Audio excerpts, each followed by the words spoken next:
अरे मूर्ख उठ, वे चले गए। कौन चले गए? वही चारों बंदी हैं? ये तो अंधेर हो गया। दानवराज हैग्रीव को पता चला तो हम सब मारे जाएंगे। अब क्या होगा? कहाँ भाग गए वो चारों? दानवराज हैग्रीव को सूचना तो देनी पड़ेगी। चलो चलो चलो।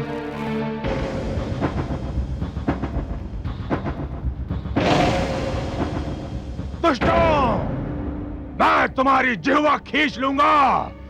कहाँ गए वो चारों? पता नहीं दानवराज, एक क्षण को हमारी पलक झपक गई थी, बस उसी में वो कहीं भाग गए। एक क्षण? अरे मूर्खों, एक क्षण में तो वो संसार के इस छोर से उस छोर तक पहुंच सकते हैं। जाओ, शीघ्रता से ढूंढो उन्हें। ठहरो, मैं भी तुम्हारे साथ चलता हूं।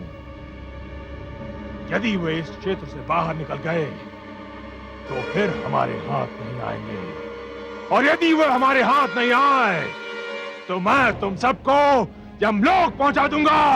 या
बहुत चतुर बनते थे ना। अभी निकालता हूं तुम सबकी चतुराई। मैंने कहा था ना, यदि भागने का प्रयत्न किया तो तुम सबको मार डालूंगा। अब मुझे वही करना होगा। या अपने भगवान विष्णु का जी भर कर स्मरण कर लो। तुम्हारी मृत्यु तुमसे उतनी ही दूर है जितनी मेरे खड़क से तुम्हारे कंठ की दूरी। या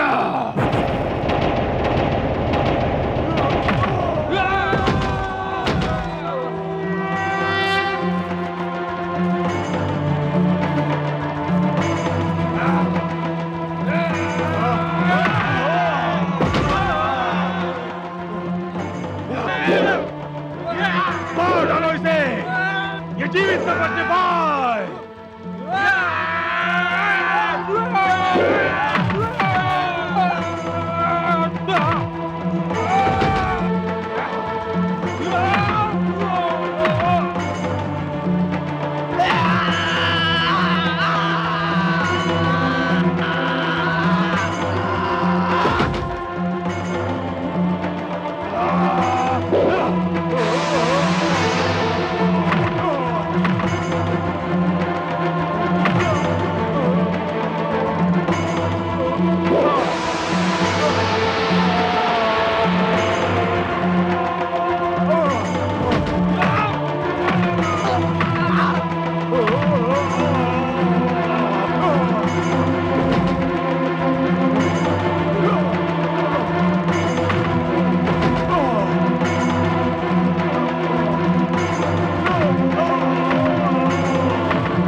ये मेरे आप्त वचन मानव की धरोहर है हयग्रीव।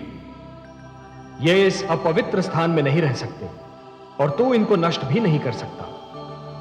इनकी रक्षा करना मेरा उत्तरदायित्व है। संभवतः तुम्हें मानव तक पहुंचाने का समय अभी नहीं आया है, और जब तक वो समय नहीं आता तब तक अंधेरे में भटकते हुए मानव जीवन के लिए उजाले का संदेश बने हुए तुम मेरे ही पास रहोगे।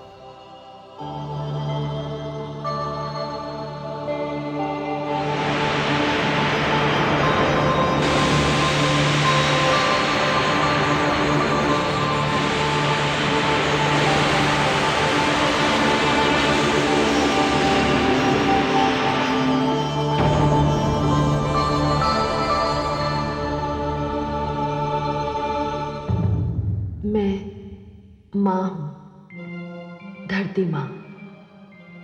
वेदों की रक्षा हुई, मैं धन्य हो गई।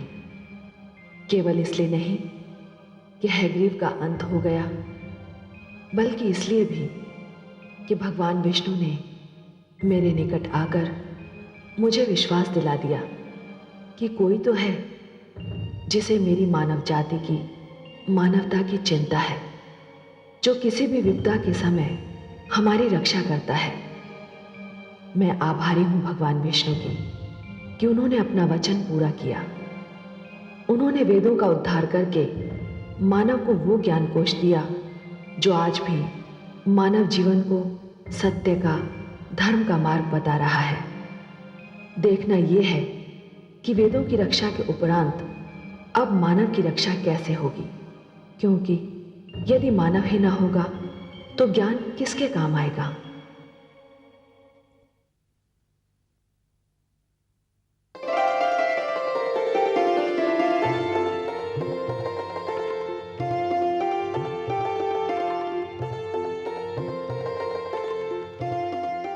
स्वामी, नौका के तल में वो सभी आवश्यक वस्तुएं मैंने रख दी हैं। पौधों के बीज, पशु पक्षियों के जोड़े, जो कुछ भी यहाँ था वो सभी मैंने रख लिया है। और हाँ, कोयल की एक जोड़ी भी मैंने रख ली है। उसकी कूक मेरे मन को बहुत ही भाती है। और काग की जोड़ी, वो नहीं रखी तुमने? परंतु काग, उसकी बोली तो बहुत ही कर्कश होती है, मुझे तनिक भी नहीं सुहाती। प्रिय, प्रकृति ने हमें जो कुछ भी दिया है वो अकारण नहीं, उसकी कोई ना कोई उपयोगिता अवश्य है। कुछ वस्तुओं की उपयोगिता का ज्ञान हमें हो चुका है और कुछ वस्तुओं की उपयोगिता हमारे लिए अभी तक रहस्य बनी हुई है। हां, परंतु उनकी उपयोगिता अवश्य है। मानव मस्तिष्क का जैसे जैसे विकास होता जाएगा, ये रहस्य खुलते जाएंगे। परंतु काग की क्या उपयोगिता है स्वामी? क्यों? जब मैं कई कई दिन तपस्या करके घर लौटा तो तुम्ही ने कहा था कि तुम पहले से ही जान गई थी कि मैं आने वाला हूं। मेरे ये पूछने पर कि तुमने ये कैसे जाना, तुम ही कहती थी कि मुंडेर पर कागा बोला और तुम समझ गई कि मैं आ रहा हूं। तो काग की उपयोगिता तुम स्वयं मान चुकी हो। तब तो मुझे नौका में विषैले सर्प भी रखने होंगे स्वामी। अवश्य रखने होंगे देवी। कई ऐसे रोग हैं जिनकी औषधि विष है। क्या सर्प का विष कई रोगों की औषधि नहीं है? विषस्य विषौषधम। सुना नहीं? विष ही विष की औषधि है। हमारा कर्तव्य है कि इस जल प्लावन से जितना भी जीवन संभव हो बचा लें। वो सुंदर है या कुरूप, ये देखना हमारा कार्य नहीं। सुंदरता और कुरूपता तो हमारी दृष्टि का भेद है। तो आपका संकेत ये है कि सुखदायी वस्तुओं के साथ हमें दुखदायी वस्तुओं को भी बचाना होगा, पुष्प के साथ कांटे को भी ले जाना होगा। मेरा यही संकेत है देवी। कांटा चुभता है, दुख देता है, परंतु वही तो पुष्प की रक्षा भी करता है। रचनाकार की रचना के महत्व को समझने के लिए दृष्टि में उदारता होनी चाहिए। स्वार्थी दृष्टि मन और मस्तिष्क को छोटा बना देती है। पूर्णता के लिए आवश्यक है कि सृष्टि बहुरंगी हो, अनेकता में एकता ही तो जीवन का सौंदर्य है देवी। आप ज्ञानी हैं स्वामी। आपने मेरी आंखें खोल दी। मैं अभी अपनी भूल सुधार कर आती हूं। ठहरो देवी, भूल का नाम लेकर तुमने मुझे भी मेरी एक भूल का स्मरण करा दिया। क्या आप भी नौका में कुछ रखना भूल गए हैं स्वामी? हाँ, मैं जीवन की सबसे बड़ी आवश्यकता को साथ लेना भूल गया हूं। किंतु क्या? मैं नौका में शिक्षा रखना भूल गया हूं। शिक्षा? हाँ देवी, हम अपने साथ शिक्षा ना ले गए तो नए जीवन, नई पीढ़ी को हम क्या भेंट देंगे? किंतु स्वामी, शिक्षा नौका में कैसे रखी जा सकती है? शिक्षा शिक्षक से मिलती है, और सृष्टि में सप्त ऋषियों से बड़े शिक्षक और कौन हैं? हमें इस जल प्लावन से जो कुछ बचाना है, उसमें शिक्षा को बचाना सबसे अधिक आवश्यक है। शिक्षा को बचाने के लिए हमें नौका पर सप्त ऋषियों को भी साथ लेना होगा। हाँ, और वे आपके भ्राता भी हैं, आपके कुटुंब के अंश और आपके परिवार के सदस्य। नहीं देवी, मैं उन्हें इसलिए नहीं बचाना चाहता कि वो मेरे भ्राता है। शिक्षक का महत्व परिवार के सदस्यों से अधिक होता है। मुझे सप्त ऋषियों के पास ब्रह्म क्षेत्र में जाना ही होगा। किंतु स्वामी, समय बहुत ही थोड़ा रह गया है। तुम चिंता ना करो देवी, मैं उन्हें साथ लेकर सांझ तक लौट आऊंगा।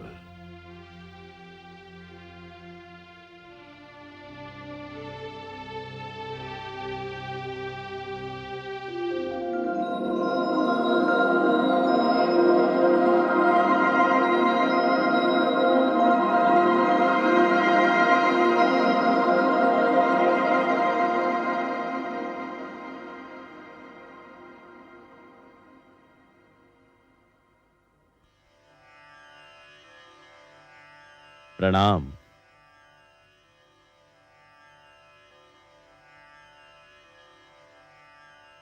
इस अचानक ऋतु परिवर्तन का कारण मेरी समझ में नहीं आ रहा है। देखते ही देखते दृश्य बदल गया है। आकाश का रंग परिवर्तित हो गया है। हे वशिष्ठ देव, हम भ्राताओं में आप ही खगोल शास्त्र के सबसे महान ज्ञाता हैं। इस विषय पर तो आप ही प्रकाश डाल सकते हैं। मेरा ज्ञान और मेरा अनुभव कहता है कि कोई भयंकर बाढ़ आने वाली है, भारी जल प्लावन होने वाला है, और यदि ऐसा हुआ तो सारी धरती जलमग्न भी हो सकती है। तो फिर हम क्या करेंगे? हमें तो धरती पर विद्या का प्रकाश फैलाने के लिए भेजा गया था। तो क्या हमारा भी अंत समीप है? हर आरंभ का एक अंत निश्चित है, और साधु जन वही होते हैं जो अंत का स्वागत उसी प्रकार करते हैं जिस प्रकार आरंभ का स्वागत किया जाता है। हमें जिसने जीवन दिया था, यदि वही हमारी मृत्यु चाहता है, तो हमें अपनी मृत्यु जीवन की भांति गले से लगानी होगी। परंतु हमारा कार्य तो अभी समाप्त नहीं हुआ है। हमें मानव को शिक्षा का ज्ञान देना है। यह सोचना हमारा कार्य नहीं है। हे वशिष्ठ देव, हम सब में आप ही श्रेष्ठ हैं। आपका मार्गदर्शन पाकर हम सब आगे बढ़ते हैं। तो फिर हमें योग समाधि लगाकर ध्यान मग्न हो जाना चाहिए। मृत्यु आए तो हमें अपना स्वागत करता पाए। आपके आदेश का पालन होगा।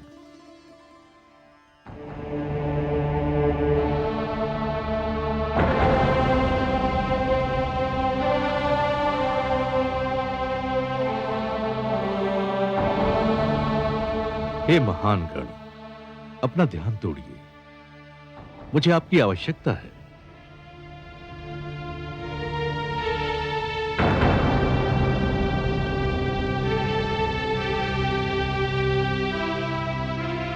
मैं ब्रह्मपुत्र, आपका अनुज, मानव कल्याण के लिए आपको लेने आया हूं।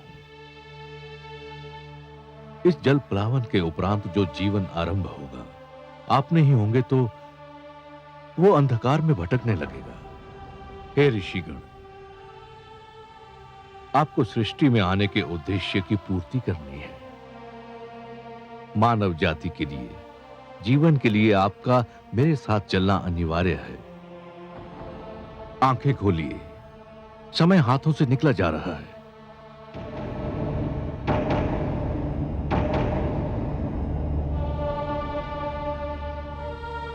अनुज मनु, तुम?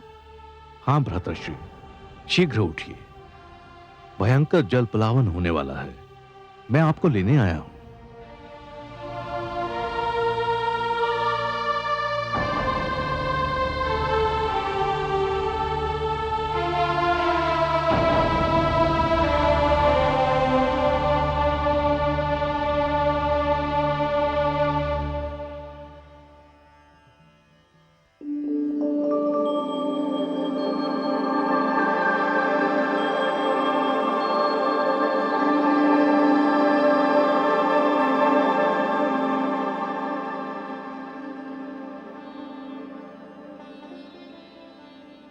देवी, धरती पर जल प्लावन का समय आ गया है। आपकी अनुमति हो तो एक बात पूछूं देव? अवश्य पूछिए देवी। क्या जल प्लावन का निर्णय नितांत आवश्यक था? ब्रह्मा जी का उद्देश्य बहुत उच्च, बहुत महान, बहुत पवित्र है, और इस उद्देश्य की पूर्ति के लिए धरती का स्वच्छ होना अनिवार्य है। पर प्रभु, क्या इस जल प्लावन में सब कुछ डूब जाएगा? देवी, हम त्रिमूर्ति हैं, ब्रह्मा, विष्णु और मैं। हम तीनों के अपने अपने कार्य क्षेत्र हैं, और हमें से कोई किसी दूसरे के कार्य क्षेत्र में पग नहीं धरता। ब्रह्मा जी अपना कार्य कर चुके हैं, अब मैं अपना कार्य करने जा रहा हूं। इस जल प्लावन में क्या डूबेगा और क्या बचेगा, इसका ज्ञान तो केवल श्रीहरि विष्णु को है, क्योंकि ये उनका कार्य क्षेत्र है। पर प्रभु, इसके उपरांत होगा क्या? उसके उपरांत सब कुछ शांत हो जाएगा। परंतु देवी, ये सब प्रश्न आप क्यों पूछ रही हैं? आपके सहयोग से ही तो मैं यह कार्य करूंगा। मैं कुछ समझी नहीं देव। आप मेरी प्रेरणा हैं। आपसे शक्ति पाकर ही मैं हर कार्य करता हूं। मैं आपको कैसे शक्ति दूंगी प्रभु? मेरे भीतर समाकर। तनिक इस कैलाश को भी तो अर्धनारीश्वर का रूप देख लेने दीजिए। जो आज्ञा प्रभु।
मैं मत्स्य के रूप में आऊंगा। तुम इस नौका को मेरे सींग से बांध देना। मैं तुम्हारी नौका को सुमेरु पर्वत पर ले जाऊंगा। हे सर्वेश्वर, आपने तो कहा था कि आप हमारी सहायता करेंगे।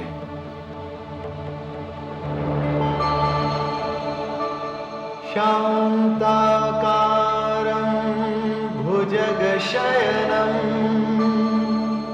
पद्मनाभं सुरेशं विश्वाधारं गगनसदृशं मेघवर्णं शुभांगं लक्ष्मीकान्तं कमलनयनं योगिभिर्ध्यानगम्यं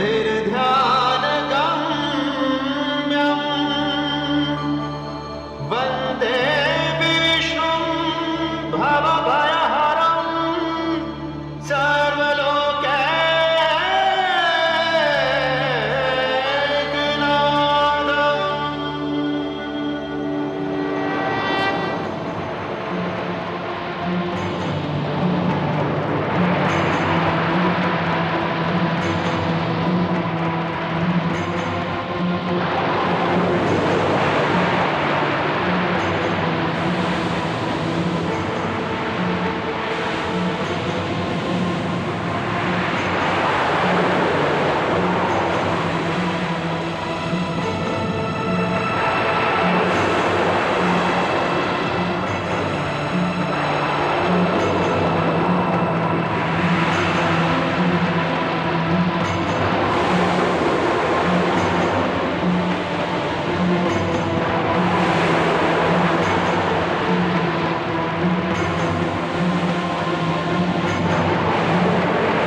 स्वामी, यहाँ तो कुछ भी नहीं है।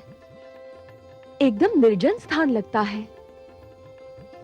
ऐसा मत कहो देवी, यहाँ हम हैं और यहाँ वो है जो कण कण में रमते हैं।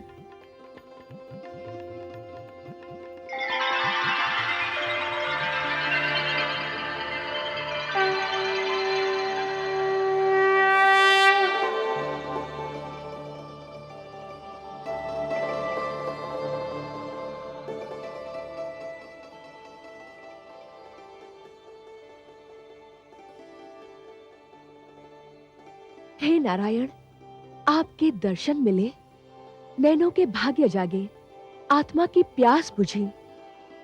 इस क्षण के आगे जीवन का हर एक क्षण तुच्छ है।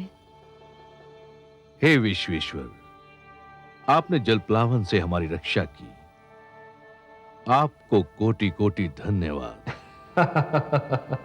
हे मनु, इस भयंकर जलप्लावन में शिक्षा और गुरु की रक्षा करने में जो तुमने तत्परता दिखाई, वो भी सराहनीय है।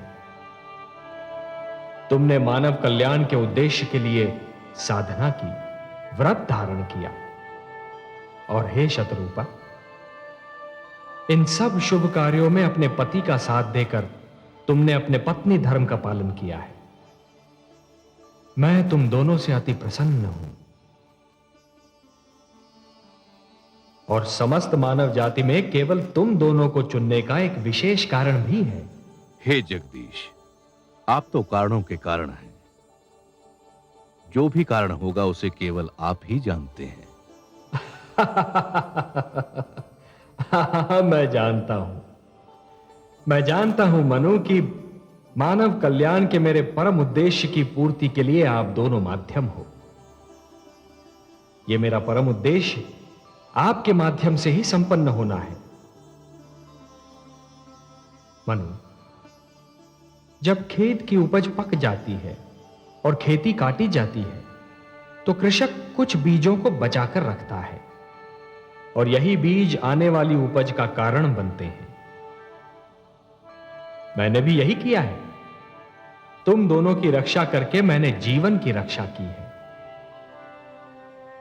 अब तुम दोनों मिलकर नव जीवन की उपज का कारण बनोगे और यह आने वाला जीवन बहुत सुखद होगा मनु, बहुत सुखद होगा, पावन होगा। और तुमने सप्त ऋषियों के इस समूह को अपने साथ में लाकर एक बहुत बड़ा कार्य किया है, क्योंकि आने वाले जीवन की महान आवश्यकता होगी शिक्षा। हे सर्वव्यापी, हे रहस्य ज्ञाता, नवजीवन को जो शिक्षा मिलेगी वो तो केवल आप प्रदान कर सकते हैं।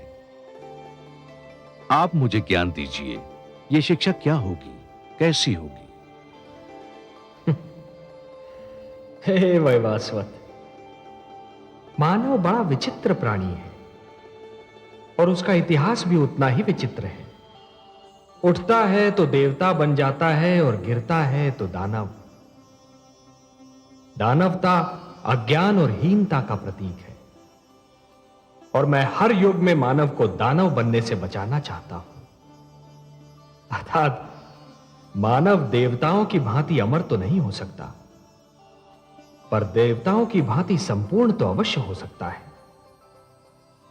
और उसे संपूर्ण बनाने का मूल मंत्र मुझे तुम्हें सौंपना था और इसीलिए जलप्लावन से रक्षा के लिए मैंने तुम दोनों को चुना है। हे जगदीश्वर, आपको कोटि कोटि धन्यवाद। हे लक्ष्मीपति, आपकी जय हो। मैं तुम दोनों को यह उपहार सौंपता हूं जो समस्त मानव जाति की धरोहर है।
ये मेरे आप्त वचन है, ये मेरे वेद हैं, ये ऋग्वेद है।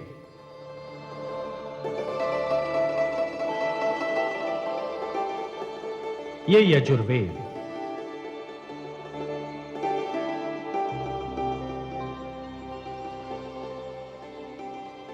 ये सामवेद है और ये अथर्ववेद।